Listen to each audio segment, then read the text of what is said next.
আসসালামু আলাইকুম। আশা করি নিশ্চয়ই ভালো আছেন। তো স্বাগত জানাচ্ছি নতুন আরও একটা অ্যানালাইসিস ভিডিওতে এবং শুরুতেই যদি আমরা ইকোনমিক ক্যালেন্ডার দেখি তাহলে আজকের দিনে ইতিমধ্যেই অনেকগুলো নিউজ হয়ে গেছে। আমি অনেকটা লেট করে ফেলেছি আজকে আপডেট দিতে। তো কী কারণে লেট করেছি সেটা নিশ্চয়ই আপনারা জানেন। এইবার যদি আমরা নিচের দিকে স্ক্রল করি তাহলে আমরা দেখতে পাবো যে আজকে আমাদের জন্য খুবই গুরুত্বপূর্ণ নিউজ রয়েছে আর সেটা হচ্ছে ফেড ইন্টারেস্ট রেট ডিসিশন রয়েছে। তো আজকে আমরা মূলত এই নিউজটা নিয়ে আলোচনা করব। তো এই নিউজটা মূলত আসবে রাত 1টা বাজে এবং তার ঠিক 30 মিনিট পরে হচ্ছে প্রেস কনফারেন্স হবে।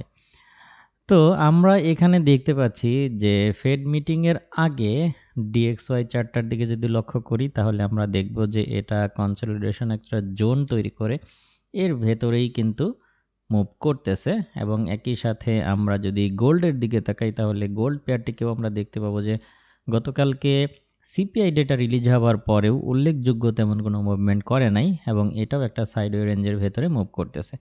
এর উল্লেখযোগ্য কারণ হচ্ছে যে সবাই বড় বড় ইনভেস্টররা মূলত ফেড ইন্টারেস্ট রেট ডিসিশনের জন্যই অপেক্ষা করতেছে, যে কারণে মার্কেট আসলে বড় ধরনের মুভমেন্ট করতেছে না।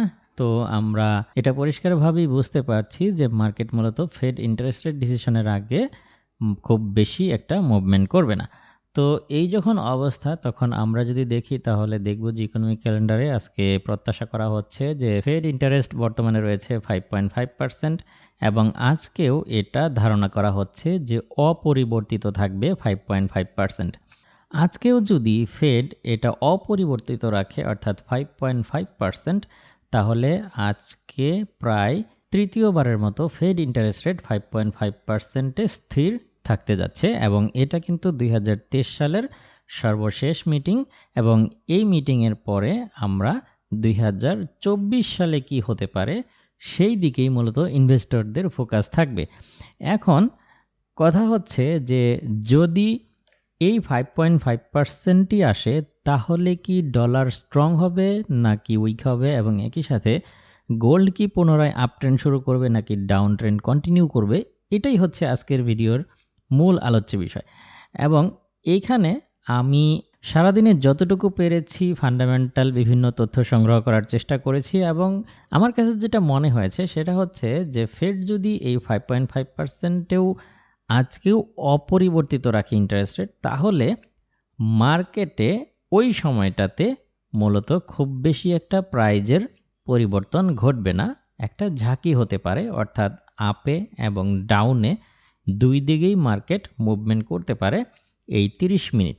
ওকে, অর্থাৎ প্রেস কনফারেন্সের আগ মুহূর্ত পর্যন্ত যদি ফেড এই 5.5%-এই স্থির থাকে তাহলে মার্কেটটা জাস্ট ওই সময় ভোলাটিলিটি ক্রিয়েট করে আপ অ্যান্ড ডাউন হতে থাকবে, মূলত কোনো দিকেই ব্রেকআউট হবে না, সেটা বুলিশ ব্রেকআউটও হবে না, বেয়ারিশ ব্রেকআউটও হবে বলে আমার কাছে মনে হচ্ছে না। কারণ 5.5% যে আজকে অপরিবর্তিত থাকবে এটা অনেকাংশেই নিশ্চিত। বলা যেতে পারে যে আমরা প্রায় 95% নিশ্চিতভাবেই বলতে পারি যে এই 5.5%ই আসবে, অর্থাৎ ইন্টারেস্ট রেট স্থির থাকবে 5.5%-এ। কিন্তু এটা যখন আসবে তখন আসলে মার্কেটে তেমন একটা বড় ধরনের পরিবর্তন আমরা লক্ষ্য করব না, জাস্ট ভোলাটিলিটি তৈরি করবে মার্কেট এবং সেটা এই 30 মিনিট কন্টিনিউ করতে থাকবে। এবং আজকের দিনে মূলত ফোকাস পয়েন্ট থাকবে হচ্ছে এই প্রেস কনফারেন্সের দিকে, অর্থাৎ ফেডের ভবিষ্যৎ মুদ্রানীতি কী হবে, ভবিষ্যৎ ইন্টারেস্ট রেটের সিদ্ধান্ত কী হবে সেই ব্যাপারে আমরা জানতে পারবো প্রেস কনফারেন্স থেকে। এবং এখানে আমি যেটা গতকালকেই বলছিলাম যে ইনফ্লেশন যদি, যেটা ইয়ারলি ইনফ্লেশন আমরা দেখতে পেয়েছি যে 4%-এ হচ্ছে অপরিবর্তিত ছিল, তো এটাকে ফেড খুব বেশি একটা পজিটিভভাবে নিবে বলে আমার কাছে মনে হচ্ছে না, কারণ তারা এখনও 2% ইনফ্লেশন থেকে অনেক দূরে, যেমনটা গতকালকের অ্যানালাইসিসে আমি বলেছিলাম। আমাদের মূলত ফোকাস পয়েন্টটা থাকবে হচ্ছে এই প্রেস কনফারেন্সের দিকে। তো এই সময়টাতে আমরা যদি পাওয়েলের কাছ থেকে এমন কোনো তথ্য পাই যে ফেড মুদ্রাস্ফীতি নিয়ন্ত্রণ করার জন্য যথেষ্ট লড়াই এখনও করা বাকি আছে, আমাদের ডেটা নির্ভর হতে হবে, ডেটার উপর ভিত্তি করে ভবিষ্যতে আরও ইন্টারেস্ট রেট বাড়ানো হবে কিংবা লম্বা সময় ইন্টারেস্ট রেট কন্টিনিউ করতে হবে, যেটা বর্তমানে ধারণা করা হচ্ছে যে মার্চে ফেড ইন্টারেস্ট রেট কাটা শুরু করতে পারে এই সম্ভাবনা বর্তমানে হচ্ছে 48% এবং মে মাসে ইন্টারেস্ট রেট কাটতে পারে ফেড এই সম্ভাবনা বর্তমানে মার্কেটে 75% হিসেবে কাজ করছে। কিন্তু ফেড যদি এই ইনফ্লেশন যেটা আমরা দেখতে পেলাম গতকালকে ইয়ারলি 4%-এ অপরিবর্তিত ছিল, এই কারণে ফেড যদি এমন কোনো সিদ্ধান্ত নেয় যে না আরও লম্বা সময় ইন্টারেস্ট রেট কন্টিনিউ হতে পারে, যদি পাওয়েলের কাছ থেকে এমন কোনো তথ্য পাওয়া যায়, কিংবা উনি তো আসলে স্পষ্ট করে কিছু বলে না, যদি আকার ইঙ্গিতেও এরকম কোনো তথ্য পাওয়া যায়, সেই ক্ষেত্রে কিন্তু ডলার অনেক বেশি স্ট্রং হয়ে যাবে এবং সেটা গোল্ডের উপরে চাপ প্রয়োগ করবে এবং গোল্ড পেয়ারটিকে আমরা আরও বেয়ারিশ মুভমেন্টে দেখতে পারি যদি এই ধরনের কথা আসে। এবং পাওয়েল যদি এরকম কোনো কথা বলে যে না মুদ্রাস্ফীতি আমরা যথেষ্ট নিয়ন্ত্রণ করতে পেরেছি এবং খুব দ্রুতই আর্থিক নীতিগুলোকে সহজ করতে হবে, এই ধরনের কোনো কথাবার্তা যদি চলে আসে, সেই ক্ষেত্রে কিন্তু এটা ডলারকে দুর্বল করে দেবে এবং সেই ক্ষেত্রে গোল্ড পেয়ারটিকে আমরা বুলিশ মুভমেন্ট করতে দেখতে পারি। এই হচ্ছে অবস্থা।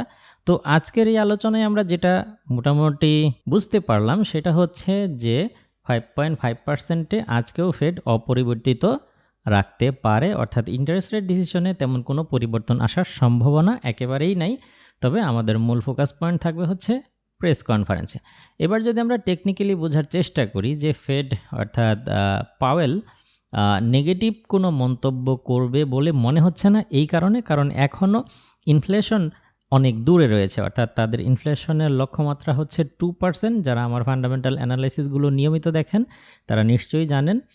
তো এই 2% থেকে ফেড এখনও অনেকটা দূরে অবস্থান করছে। সো ফেড যদি এই ধরনের অর্থাৎ পাওয়েল যদি কোনো নেগেটিভ মন্তব্য করে, তাহলে এই 2%-এ ফিরে আসার জন্য তাদের জন্য অনেক কঠিন হয়ে যাবে। সেই ক্ষেত্রে ট্রেজারি বন্ড থেকে শুরু করে ডলার দুর্বল হয়ে যাবে, তখন তারা আসলে ওইভাবে এই ইনফ্লেশনের সাথে ফাইট করতে পারবে বলে আমার কাছে মনে হচ্ছে না। সো যে কারণে পাওয়েল এই ধরনের কথাবার্তা যে আর্থিক নীতি সহজ করার বিষয়ে কোনো কথাবার্তা বলার সম্ভাবনা খুবই কম। তো যদি পাওয়েলের কাছ থেকে আমরা ওই ধরনের কোনো ইঙ্গিত না পাই এবং ইন্টারেস্ট রেট লম্বা সময় ধরে রাখতে হবে বা আরও প্রয়োজন পড়লে বাড়াতে হবে, এই ধরনের কোনো ইঙ্গিত যদি পাওয়া যায়, তাহলে আজকে DXY আমাদের এই জোনটাকে ব্রেকআউট করে দেওয়ার সম্ভাবনা রয়েছে। সেই ক্ষেত্রে আমাদের এই জোনটা 104.500, এটাকে ব্রেকআউট দিয়ে DXY 105.00 দিকে চলে আসতে পারে। এখানে আমি প্রাইসগুলো নোট করে দিচ্ছি যেটা আপনাদের জন্য বুঝতে সহজ হবে। তো এই যে অর্থাৎ $105 উপরে কিংবা $105 আশেপাশে ডলার চলে আসার সম্ভাবনা রয়েছে, যেমনটা বলছিলাম। অর্থাৎ মূলত প্রেস কনফারেন্স থেকেই আমরা মূল বিষয়গুলো বুঝতে পারবো। তো প্রাথমিক পর্যায়ে প্রেস কনফারেন্স শুরু হওয়ার আগে মূলত DXY চার্টটি এর ভেতরে ভোলাটিলিটি তৈরি করতে পারে, অর্থাৎ 104.400 থেকে 103.738 বা এই জোনের আশেপাশে ভোলাটিলিটি তৈরি করে এর ভেতরে চলতে পারে। এই সময়টাতে আপনারা বাই এবং সেল দুটোই করতে পারেন, স্টপ লস দিয়ে জাস্ট স্ক্যাল্পিং করতে পারেন। লং টার্মের জন্য কোনো ট্রেড এই সময়টাতে ওপেন না করাই ভালো হবে। এবং মূলত আমাদের ট্রেডিং প্ল্যানটা কী হবে সেটা হবে প্রেস কনফারেন্স শেষ হওয়ার পর।